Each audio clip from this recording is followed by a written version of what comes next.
Hey guys, it's me again. I found this little pond over here. Looks like it's gonna be pretty good. Today is April 1st, 4 o'clock, and today I'm gonna be using a slip shot weight here. It's probably an 1/8 ounce, and I'm using these robo worms that I picked up at Bass Pro I got the other day, and I'm making it weedless. And what's cool about this hook is that it has a spring on there that you twist it onto, and it kind of holds it in place while you stick the hook to the bottom there. Some people push the hook all the way through and then come out and then kind of tuck it back in on top, but just for today I just stuck it in underneath the bottom. It seems to do pretty good there, and with all this weeds, as you can see, and reeds, it's real nice to go over logs, not longs, and it just kind of glides through the water like this, and it helps get through all these weeds, and so you don't get your hook snagged up on anything. But this is a 4.5 inch plumberry worm, robo worm, and I'm just gonna toss out here and see what happens and see what we can do here.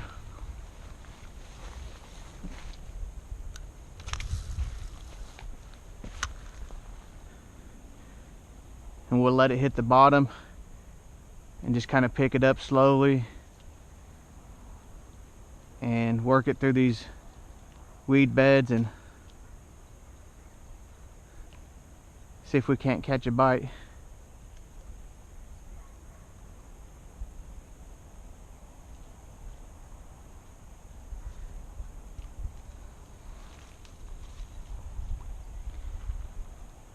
And if I catch one, I bought a Rapala fish grip / weighing tool that can use, you put it on your scale and then you zero it out, and then you connect your fish by the lip and you weigh it, and it makes it a whole lot easier than just trying to hook it with a hook that it comes with the scale. So hopefully I get to try that out and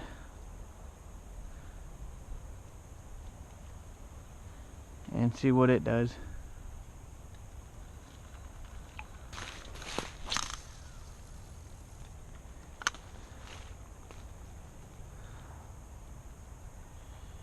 What you want to do is shake it 2 or 3 times and just kind of let it fall back down. Go up and let it fall back down. Usually bass will hit as it's falling down like this about 80 or 90% of the time.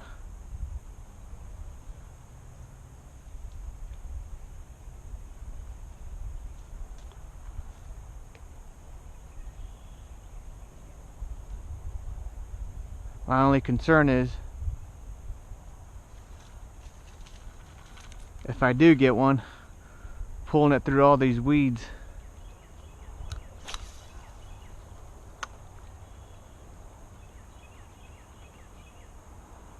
Pulling this fish all through all these reeds.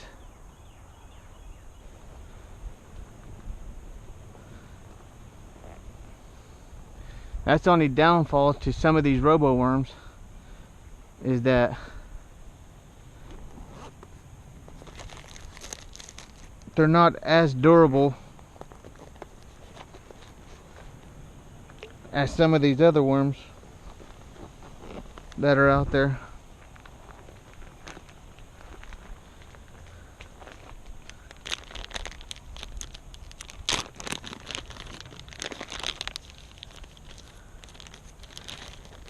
They're very thin. These got salt on them. As you can see, they're not as big as others, but they work really good.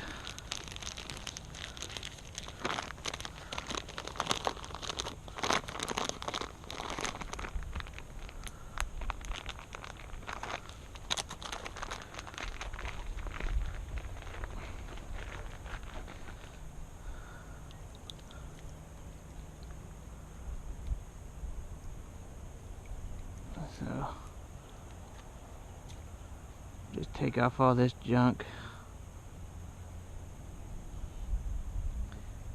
I'll try to catch us in the camera. But these bass right now are hitting them hard.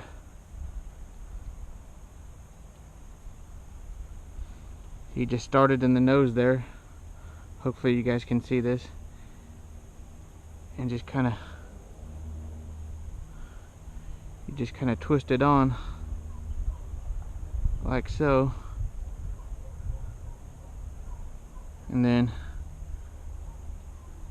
I'm just going to hook that in the belly like that. And when they bite down on it, you're going to bite it like this. Then you set the hook. But it seems like right over there is where they're hitting.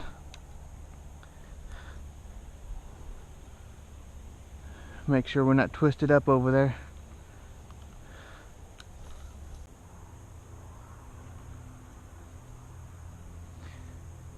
But it sure is a nice day today. Around 60 degrees out. A little bit of cloud cover.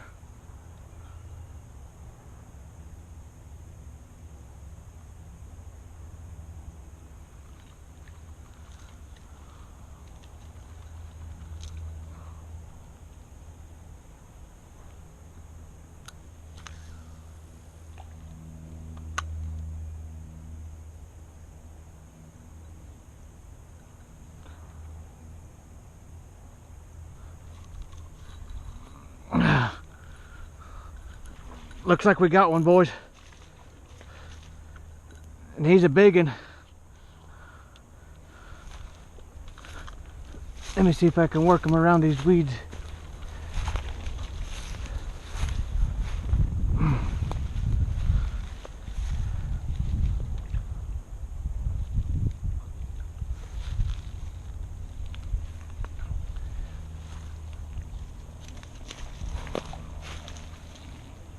God dang.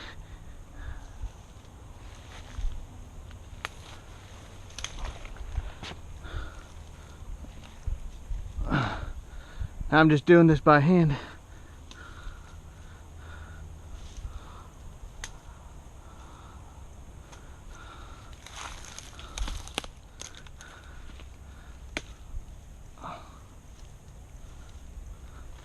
Let me let him off a little bit right there.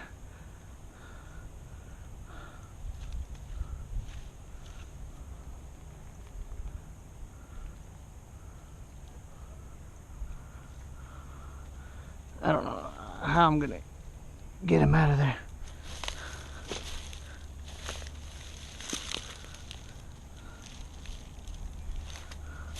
Let me see if I can drag him this way.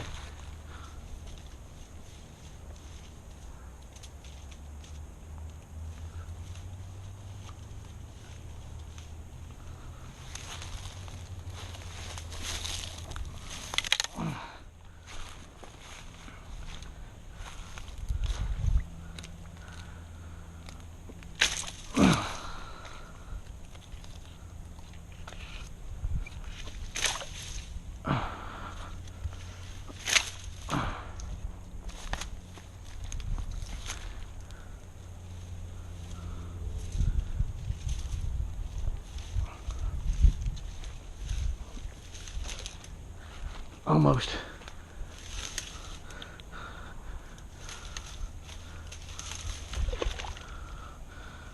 Oh yeah, buddy. Look at this one.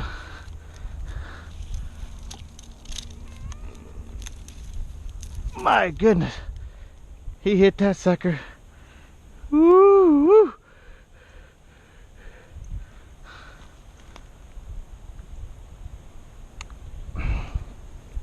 God almighty.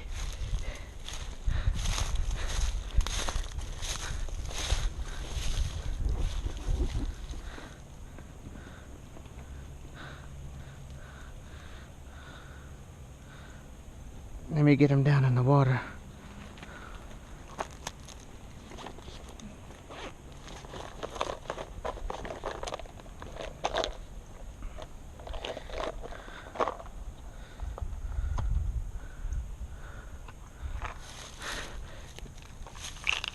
And all I did was work it through them weeds, just like that.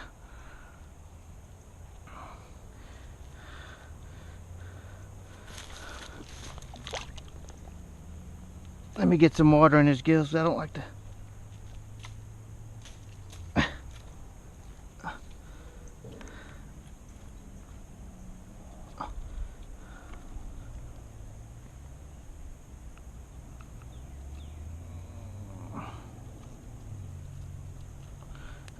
All I'm gonna do is put the stringer in him for now, just so he doesn't die.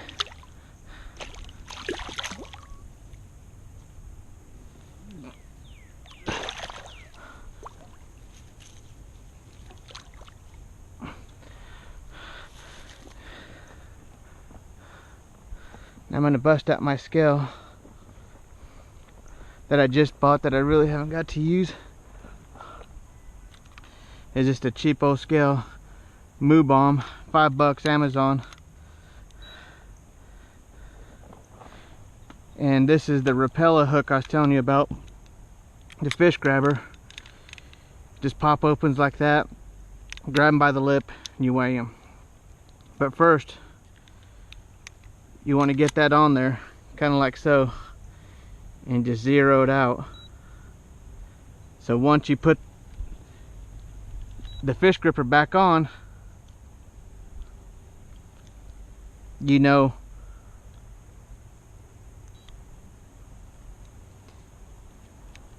you got an accurate reading.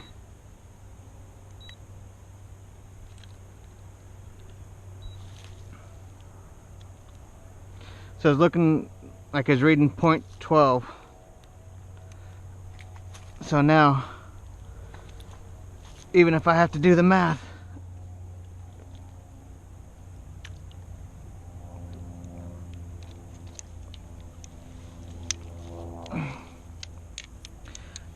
it's not going to be hard to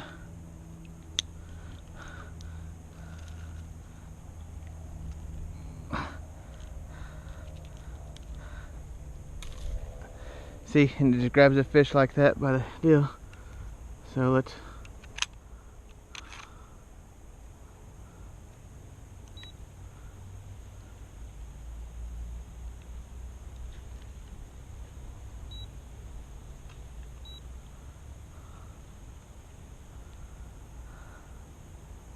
so we'll take off 12, so 1.46. That's not too bad. Nice little chunker.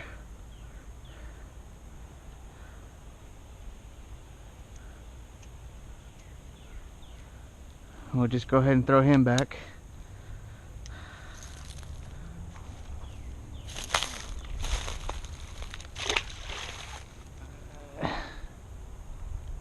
And there he goes.